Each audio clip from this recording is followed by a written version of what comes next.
Hello my dear, कैसे हैं आप लोग। आशा करते हैं आप लोग बहुत अच्छे होंगे। स्वागत है आपका आज के वीडियो में। आज हम लोग बात करने वाले हैं इसके ग्रामर के क्वेश्चन आंसर की। इसके पिछले वीडियो में हम लोगों ने इसका objective question answer, subjective question answer, इसका टोटल एक्सप्लेनेशन और इसका लेखक परिचय सब हम लोगों ने देख लिया है। तो बच गया है कुछ सवाल जिसको जानना महत्वपूर्ण है। और आज के वीडियो तो इसलिए भी खास होने वाला है क्योंकि आज के वीडियो में हम लोग बात करेंगे सूरदास के पद के सारांश की भी, जो आपके एग्जाम में 5 नंबर में पूछे जाते हैं। तो ध्यान से बने रहिएगा इस वीडियो में। चलिए देखते हैं सबसे पहला क्वेश्चन क्या कहता है। सबसे पहला क्वेश्चन है, निम्नलिखित शब्दों से वाक्य बनाइए। क्या बनाना है? वाक्य बनाना है हमको। तो वाक्य कैसे बनाते हैं आपको तो पता होगा। नहीं, क्या करते हैं, कोई वर्ड दिया रहता है उससे हम पूरा सेंटेंस लिखते हैं उसके बारे में। जैसे मलिन है, मलिन मतलब क्या होता है, तो हम क्या कह सकते हैं, मलिन हृदय से प्रभु प्रसन्न नहीं होते हैं। यानी आप हृदय में गंदगी लेके चलोगे और चाहोगे कि प्रभु प्रसन्न हो जाए तो संभव ही नहीं है। उसी प्रकार है रस। तो रस आप लोग जानते होंगे कि किसी भी काव्य को आनंदमय बनाने के लिए लेखक की अभिरुचि उसमें बढ़े, इसलिए हम लोग रस का प्रयोग करते हैं। तो काव्य में रस द्वारा ही पाठक को आनंद की अनुभूति होती है। जिस काव्य में कोई रस न हो वह काव्य क्या होता है, व्यर्थ होता है। तो हमने सेंटेंस क्या बनाया, काव्य में रस द्वारा ही पाठक को आनंद की अनुभूति होती है। उसी प्रकार अगला देखिए, अगला क्या है, अगला है भोजन। क्या है? भोजन। भोजन से हम लोग कैसे बनाएंगे, तो भोजन हमेशा क्या करना चाहिए, शांतिपूर्वक करना चाहिए। कि बोल बोल के करना चाहिए? नहीं, शांतिपूर्वक करना चाहिए ना। तो हमने क्या लिखा है, भोजन हमेशा शांतिपूर्वक करना चाहिए। सिंपल सिंपल सेंटेंस आपको क्या कर देने हैं, बना देने हैं। ज़्यादा बड़ा सेंटेंस आपको नहीं बनाना है। उसके बाद है रुचि। रुचि मतलब क्या होता है, रुचि मतलब होता है कि आपको सबसे ज़्यादा लगाव किससे है। नहीं, तो भगवान कृष्ण की अगर बात करें तो कविता में कहा भी गया है कि भगवान कृष्ण जो है सबसे ज़्यादा किस में रुचि लेते हैं, दही के दुनिया में लेते हैं। तो यहाँ पे लिखा गया है भगवान कृष्ण की रुचि दही के दुनिया में थी। उसी प्रकार है छवि। छवि मतलब क्या होता है, चेहरा। तो यहाँ पे क्या लिखा गया है इसका, बाल कृष्ण की छवि अत्यंत मनोहर है। देखिए वाक्य हम लोग कुछ भी बना सकते हैं, लेकिन यहाँ पे चूंकि पाठ था सूरदास के पद, इसलिए हमने ज़्यादा कोशिश किया है कि कोई भी वाक्य इस चैप्टर से संबद्ध हो। ठीक है, आगे देखिए जैसे है दही। तो दही के बारे में आप लोग बहुत सारी बातें लिख सकते हैं। हमने क्या लिखा है, दही एक पौष्टिक आहार है। सिंपल सेंटेंस बनाना है, लंबा सेंटेंस नहीं बनाना है। आगे देखिए माखन है। माखन क्या होगा, दूध को विलोने से माखन बनता है। दूध में से ही माखन निकलता है ना। चलिए तो अगला क्वेश्चन देखते हैं हम लोग। क्वेश्चन नंबर 2 है, निम्नलिखित शब्दों के पर्यायवाची दें। तो पर्यायवाची शब्द के बारे में तो हम लोगों ने पिछले वीडियो में भी बात किया था। ध्यान दीजिए, पर्यायवाची शब्द के बारे में तो हम लोगों ने पिछले वीडियो में भी बात कर चुके हैं। पर्यायवाची शब्द क्या होता है, वैसे 2 या 2 से अधिक शब्द जिनके अर्थ एक ही निकलते हैं उनको क्या कहते हैं, पर्यायवाची कहते हैं। पर्याय मतलब समझते हैं ना, एक ही के 2 रूप। नहीं, तो जैसे देखिए धरनी। धरनी है, धरनी मतलब क्या होता है, पृथ्वी होता है। आप धरनी को और क्या कह सकते हैं, धरती कह सकते हैं, आप वसुधा कह सकते हैं, आप धरा कह सकते हैं, आप वसुंधरा कह सकते हैं। बहुत सारे नाम हैं धरती के। ठीक है, उसी प्रकार है रवि। रवि को क्या कह सकते हैं, रवि को आप आदित्य कह सकते हैं, भास्कर कह सकते हैं, भानु कह सकते हैं, सूर्य कह सकते हैं, और भी बहुत सारे नाम हैं। आप हिरण्यगर्भ कह सकते हैं, बहुत सारे नाम हैं इनके। ठीक है, उसके बाद बात करें अम्बुज। अम्बुज मतलब होता है कमल। देखिए यहाँ पे 2 दिया गया है, अम्बुज और कमल। तो बहुत ही आसान हो जाता है। अम्बुज का क्या लिखेंगे, कमल लिखेंगे, जलज लिखेंगे, पंकज लिखेंगे, और कमल का सेम वहीं उलट पलट कर देंगे, जलज, पंकज और अम्बुज। चलिए अब बात करते हैं क्वेश्चन नंबर 3 की। क्वेश्चन नंबर 3 है, निम्नलिखित शब्दों की मानक रूप लिखिए। क्या लिखिए, मानक रूप। मानक रूप मैंने पिछले वीडियो में भी बताया था। मानक रूप वह होता है जो पहले, देखिए पहले कई सारी भाषाएं लिखी जाती थी। पहले लोग अलग अलग भाषाओं में लिखते थे। जैसे इनका किस भाषा में लिखा गया है? ब्रज भाषा में लिखा गया है।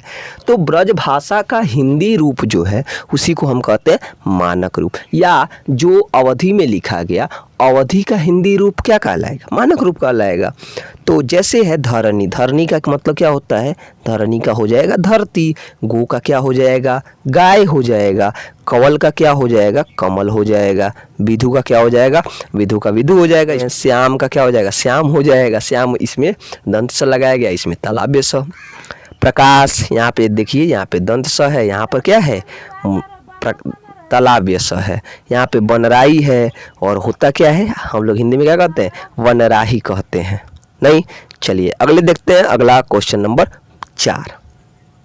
अगला क्वेश्चन है, निम्नलिखित शब्दों के विपरीतार्थक शब्द लिखें। विपरीतार्थक का मतलब होता है विलोम, ठीक है। और विलोम मतलब उल्टा। विलोम मतलब उल्टा। तो हमको इसका उल्टा शब्द लिखना है। तो जैसे मलिन। मलिन मतलब क्या? गंदा। तो गंदा को क्या लिख सकते हैं? स्वच्छ लिख सकते हैं। और क्या लिख सकते हैं? निर्मल भी लिख सकते हैं। या इसको पवित्र भी लिख सकते हैं। नर है, नर का क्या कह सकते हैं? नर का विपरीतार्थक हो जाएगा नारायण। उसी प्रकार संकुचित का क्या हो जाएगा? संकुचित मतलब सिकुड़ा हुआ। और विस्तृत मतलब फैला हुआ। धरणी। धरणी मतलब क्या हो जाएगा? धरणी मतलब धरती। और धरती का क्या होगा? तो आकाश होगा। उसी प्रकार विधु। नहीं, विधु का क्या हो जाएगा? रवि हो जाएगा। चलिए अगला क्वेश्चन देखते हैं। क्वेश्चन नंबर 5 देखिएगा। क्वेश्चन नंबर 5 कह रहा है, पठित पदों के आधार पर सूर्य के भाषिक विशेषताओं को लिखिए। मतलब यहाँ पर सूरदास ने जो पाठ की रचना की है उसमें जिस भाषाओं का प्रयोग किया है, उनकी भाषा की क्या विशेषताएं हैं, उनको लिखना है। तो सबसे पहली बात है कि पठित पदों में सूरदास ने साहित्यिक ब्रज भाषा का प्रयोग किया है। कौन सी भाषा? ब्रज भाषा का प्रयोग किया इन्होंने।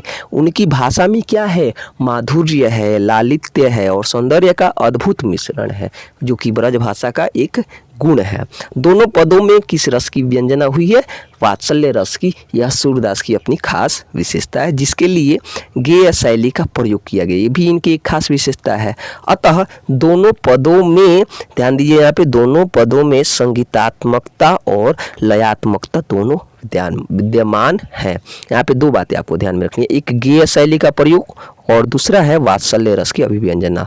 ये तीनों चीज़ जो हैं ये सूरदास के खुद विशेष हैं। बाकी इन्होंने ब्रज भाषा का प्रयोग किया है। और ब्रज भाषा क्या होता है? माधुर्य उसमें बहुत ज़्यादा होता है, लालित्य भी होता है और सौंदर्य होता है। ये क्या है? भाषा की विशेषता है, ठीक है। अगला क्वेश्चन देखते हैं। Question number 6। क्वेश्चन नंबर 6 कह रहा है, विग्रह करते हुए समास बताइए। तो सबसे पहले समझ जाइए कि समास होता क्या है। समास क्या होता है? दो या दो से अधिक पदों को एक साथ मिलाकर उनकी विभक्तियों को लोप करके लिखने पर जो पद बनता है उसी को कहते हैं समास, ठीक है। जैसे देखिए यहाँ पे समास किया गया है, ठीक है, और इसको फिर से उसी रूप में लिख देना जैसे पहले था, यानी विभक्ति युक्त करके लिख देना, कहते हैं विग्रह, ठीक है। विभक्ति हटाकर पदों को लिख देना समास, और विभक्ति जोड़कर पदों को लिख देना विग्रह। तो यहाँ पर विभक्ति हटाकर लिखा हुआ पहले से, हमको क्या करना है? इसमें विभक्ति लगा देना। तो जैसे नंद यशोदा, तो नंद यशोदा को क्या कहेंगे? नंद और यशोदा। और कौन सा समास है? द्वंद्व समास है। द्वंद्व समास के बारे में आपको एक खास बात तो पता होगी ही कि इसमें दोनों पद क्या होते हैं? दोनों पदों का समान महत्व होता है, दोनों पद प्रधान होते हैं, ठीक है। ऐसे ही हो जाएगा दाल भात, नहीं दाल और भात, पति पत्नी, पति और पत्नी, भाई बहन, भाई और बहन। ये सब किसके एग्जाम्पल हैं? द्वंद्व समास के। अगली बार से द्वंद्व समास दिखे तो देख लीजिएगा कि दोनों पद क्या प्रधान हैं। अगर प्रधान है तो द्वंद्व समास है, और उसमें और लगाकर बनाते हैं, ठीक है। अगला देखिए, ब्रजराज है। ब्रजराज मतलब ब्रज का राजा। तो जब भी आपको का की दिख जाए या कोई भी कारक वाला चीज दिख जाए तो उस समय 100% है कि तत्पुरुष समास ही होगा। अब देखिए ब्रज का राजा, तो देखिए यहाँ पे का जो है क्या बता रहा है? संबंध बता रहा है। संबंध बता रहा है यानी कि षष्ठी तत्पुरुष। तो यहाँ पे इसका ब्रजराज का विग्रह हो जाएगा ब्रज का राजा और समास हो जाएगा षष्ठी तत्पुरुष। अगला देखिएगा तो अगला सेम आपको मिल जाएगा रोर। रोर क्या होता है? तो खग का शोर होता है, जो पक्षियां जो है आवाज करती है उसी को हम क्या कहते हैं? रोर कहते हैं। तो ध्यान दीजिए यहाँ पे खग का शोर। तो सबसे पहले बात कि यहाँ पे विभक्ति लगा है, सॉरी कारक लगा है, तो तत्पुरुष समास होंगे। और यहाँ पे चूंकि का लगा है इसलिए यहाँ पे फिर से षष्ठी तत्पुरुष होगा। ठीक है।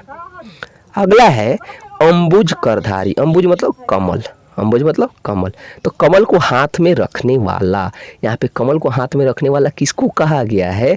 भगवान कृष्ण को कहा गया है। तो जब भी ऐसा दिखे कि पद तो मिले लेकिन उसका जो वास्तविक अर्थ हो वो किसी अलग व्यक्ति की ओर संकेत करे, नहीं अलग पद कोई प्रधान हो जाए तो उसको हम कहते हैं बहुव्रीहि समास, जैसे यहाँ पर हो गया है।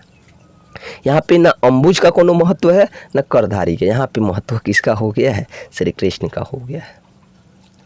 तो ऐसे समास को कहते हैं बहुव्रीहि समास। तो अंबुज करधारी का विग्रह हो जाएगा अंबुज को हाथ में रखने वाला, और यहाँ पे हो जाएगा बहुव्रीहि समास। चलिए अब बात कर लेते हैं हम लोग पाठ के सारांश की। तो सारांश लिखना तो पिछले वीडियो में भी हम बता चुके हैं आपको क्या करना है। सबसे पहले इनका परिचय लिखना है। तो कैसे लिखेंगे? तो लिखेंगे सबसे पहले प्रस्तुत दोनों पद वात्सल्य भाव से परिपूर्ण है, जो सगुण भक्ति धारा के कृष्ण भक्ति शाखा के प्रमुख कवि सूरदास द्वारा रचित काव्य ग्रंथ सूर सागर से उद्धृत है।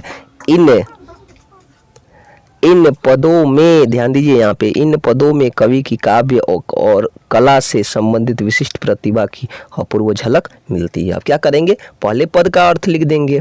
तो प्रथम पद में बालक कृष्ण को जगाने के लिए माँ यशोदा सुबह होने की बहुत से प्रमाण देती है। जैसे कहती है बहुत ही दुलार भरे स्वर में, हे ब्रज कुंवर जाग जाओ, उठकर देखो तो कितने कमल के फूल खिले हैं। रात को खिलने वाली कुमुद की पुष्प जो है अब क्या हो गई हैं? सकुचा गई हैं। अर्थात अब रात्रि क्या हो गई है? समाप्त हो गई है, क्योंकि भोर में ही कुमुद के फूल मुरझाते हैं। चारों ओर भंवरे मंडरा रहे हैं और मुर्गा आवाज़ दे रहा है। हर तरफ पक्षियों की चहचहाहट है।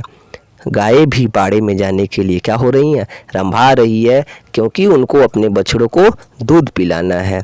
वहीं चंद्रमा का प्रकाश भी मलिन हो गया है और सूर्य का प्रकाश चारों ओर फैल गया है। इसलिए हे अंबुजधारी मतलब कमल को धारण करने वाले, अब क्या हो जाओ? उठ जाओ। अब देखिए द्वितीय पद में बालक कृष्ण नंद बाबा की गोद में बैठकर खा रहे हैं, कुछ खा रहे हैं और कुछ भूमि पर गिरा देते हैं। इस प्रकार उनके भोजन करने के ढंग से प्राप्त शोभा को माँ यशोदा अत्यंत प्रफुल्लित होकर देख रही हैं।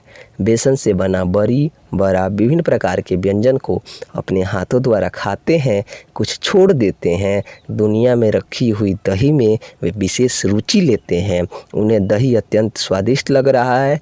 मिश्री मलाई मिलाई हुई दही एवं माखन को अपने मुंह में डालते हैं। बालक कृष्ण बाल लीला की जिस रस का पान नंद बाबा और माता यशोदा कर रही हैं वह तीनों लोक में दुर्लभ है। नंद बाबा कृष्ण को भोजन कराने के बाद कुल्ला करते हैं, कुल्ला कराते हैं और सूरदास उनसे जूठन की मांग करते हैं। आशा करते हैं आज का वीडियो आपको काफ़ी पसंद आया होगा और आज बहुत सारे सवाल आपके क्लियर हो गए होंगे। आज के वीडियो में रहने देंगे बस इतना ही। बहुत बहुत धन्यवाद।